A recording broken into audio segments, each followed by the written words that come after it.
Science and technology in modern life. Science and technology are two main components that we can say drastically change the world in many ways. Every day, we see a new inventions and improvements that make life easier and faster.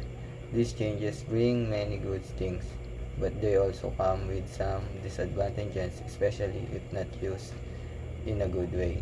One of the biggest good effects is better communication with smartphones, social media, and the internet. People can talk to each other anytime and anywhere.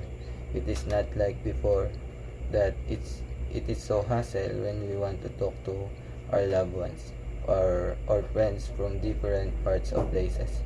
Technology has also helped a lot in education. Students can now study online, watch videos, and access information from websites easily. This makes learning more fun and interesting. Another good effect is in health and medicine. Science has helped doctors find cures and create vaccines faster. Technology also helps in an early detection of diseases and creating ways and process wherein different abnormalities and diseases can be found or detected. Many lives are saved because of these advancements. However, on the other hand, there are also bad effects, or let's say disadvantages about these advancements.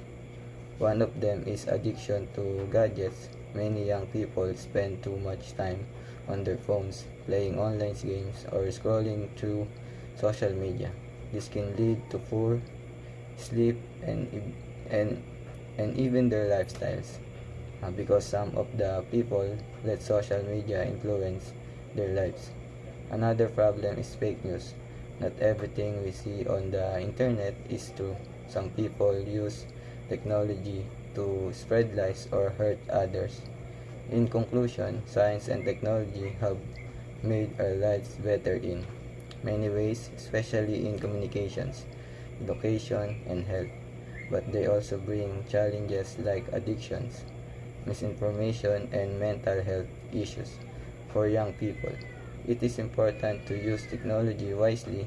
Balance is the key to making the most of what science and technology have to offer. Thank you.